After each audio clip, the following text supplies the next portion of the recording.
Good morning. Aloha, namaste, Jai Shri Krishna. Thank you so much, Samir, for your kind introduction. He is running a very tight ship here. I want to thank all of you for making the time to come and join us this morning as we kick off this day of critical and constructive dialogue. It's great for me to be back here in India. It's been too long, but it's always such a wonderful and warm experience knowing the rich history of this country and the vibrant Dhamma and Namaste, because contrary to popular belief, these words are not just greetings. They actually both have very deep, spiritual, powerful meaning that for me personally have been at the core and heart of my life, and are what I hope will inspire meaningful dialogue and conversations here at Raisina. When we greet each other with aloha and namaste, what it really means is I'm coming to you and greeting you with respect. It is a recognition of the eternal divine spirit that exists within each of our hearts, and it's a reminder that we are all connected, that we are all children of God, regardless of our race or religion, ethnicity, politics, our background, where we come from, our status in society. By greeting us in this manner, we are opening the door to have a much more meaningful and deeper exchange that gets past the divisiveness and the partisanship that too often poisons the conversations that we have. It's a critical reminder that what we share in common is far more powerful than that which sets us apart. It's great to be back here in India, and I especially want to thank Prime Minister Modi for the invitation to come here to get together with new friends, to greet old friends here from across the Indo-Pacific region and from around the world. I leave right after our dialogue here to head back to Washington, D.C., but it's been a constructive few days where I've been engaging with our Indian counterparts, working to continue to build off of the momentum that was created by President Trump and Prime Minister Modi's joint statement issued in Washington, D.C. after their Oval Office meeting. The partnership between our two countries has been strong for decades, and under the leadership of two great leaders and true great friends, President Trump and Prime Minister Modi, and rooted in our shared values of peace and freedom, security and prosperity, I'm confident that this partnership and friendship between our two nations and our leaders will continue to grow and strengthen. I'm grateful to be here with all of you because these gatherings are so important, because they give us the opportunity to come together and actually engage in direct dialogue and conversation around some of the most timely and pressing issues that face us all. The theme of this conference couldn't be better: people, peace, and planet, highlighting these fundamental aspirations that unite us. It's the foundation that prosperity, security, and freedom rest. If we are not at peace, we cannot be truly prosperous, secure, or free. And so today, our actions, our dialogue, the reaffirmation of our commitments to these principles, to one another and our partnerships, and our shared vision for the future provide us with the opportunity to build more meaningful relationships and work together as we leave this conference towards the interests of the people, to protect our planet and to further the cause of peace. I'm a child of the Pacific. I was born and raised, first born in American Samoa, raised in Hawaii. I've spent a lot of time throughout my life traveling throughout the Indo-Pacific and working in many different countries. So I'm very familiar with the rich and beautiful cultures, the kindness and hospitality that I've experienced everywhere I've gone, and the rich history within each country that leads to a better understanding of the nuance and complexities that exist within these countries, but also within the relationships in the region. It's a vast and critical region that's not just a geographic space. It is the geopolitical center of gravity for the 21st century. So ensuring peace and stability here is essential to our collective security, our objective of economic prosperity, and our ability to work together to take on the great challenges of our time. And we must tackle these challenges together. Our ability to do so as nations, as leaders, as people, is critical towards achieving our collective goals. Unfortunately, we live in a time where war and conflict is being waged on many fronts around the world.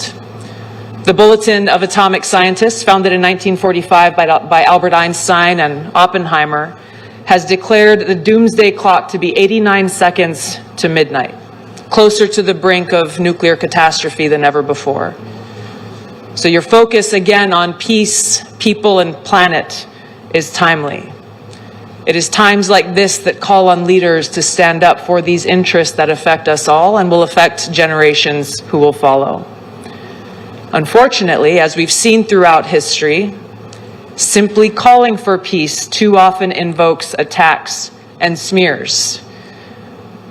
Perfect example is during President Trump's recent campaign for the presidency, he made it a pillar of his campaign to share his commitment to peace and to bring his leadership towards bringing about an end to the Russia-Ukraine war, to stop the killing, to prevent this risk of World War III and nuclear war.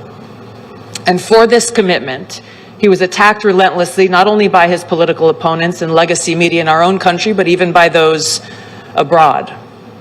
Despite these attacks and smear campaigns, the American people voted overwhelmingly for him to return to the White House and delivered a very clear message and mandate for peace, which he is carrying out as we gather here today. Now, these goals cannot be achieved by any one person or one nation alone. Our ability to make progress toward a peaceful, secure, free, and prosperous society must be done together, and it begins with us. Now, I want to share with you a few excerpts from one of the most powerful speeches that I've heard in my life that was delivered by President John F. Kennedy at American University in 1963 on this topic of peace. He said, quote, "First, we must examine our attitude toward peace itself. Too many of us think it is impossible. Too many think it is unreal. But that is a dangerous defeatist belief. It leads to the conclusion that war is inevitable, that mankind is doomed, that we are gripped by forces that we cannot control. We need not accept that view. Our problems are man-made, therefore they can be solved by man." President Kennedy goes on to say, "Man's reason and spirit have often solved the seemingly unsolvable, and we believe they can do it again." He says, "I am not referring to the absolute infinite concept of peace and goodwill of which some fantasies and fanatics dream. Let us focus instead on a more practical and attainable peace, based on a series of concrete actions and effective agreements which are in the interest of all concerned. There is no single simple key to this peace, no grand or magic formula to be adopted by one or two powers. Genuine peace must be the product of many nations, the sum of many acts. It must be dynamic, not static, changing to meet the challenge of each new generation. With such a peace, there will still be quarrels and conflicting interests, as there are within families and nations. World peace, like community peace, does not require that each man love his neighbor. It requires only that they live together in mutual tolerance, submitting their disputes to a just and peaceful settlement."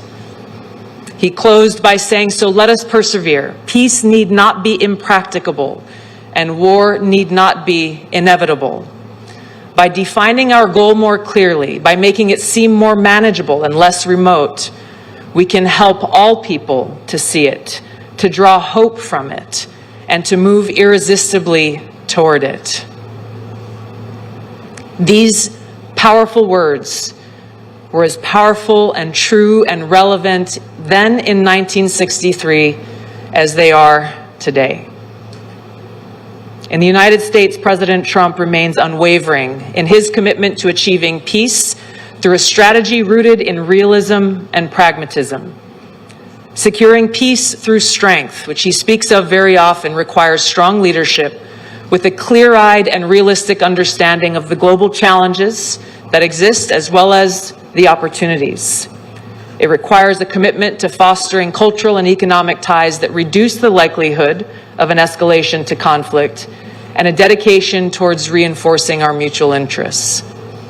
It requires leaders have the courage to engage directly with both friends and adversaries alike, to increase understanding, to resolve differences, and to work to prevent an escalation to conflict.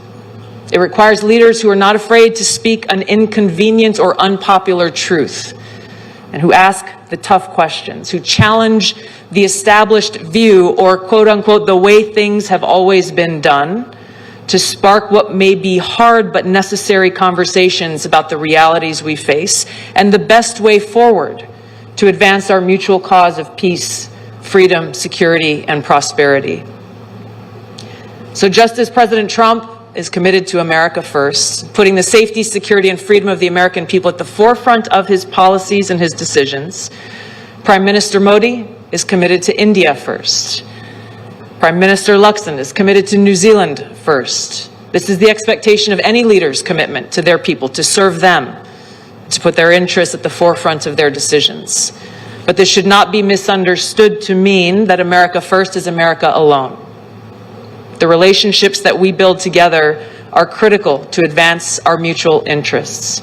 And it's why gatherings like this here at Raisina are so important, because it brings us together here, people from over 120 countries around the world, providing us a platform where heads of state, ministers, directors, leaders in business and nonprofits and strategic think tanks can actually come together in that spirit of aloha for robust dialogue and debate that will help us increase our understanding of one another. It is our shared values that will continue to shape the future of our partnerships and the world.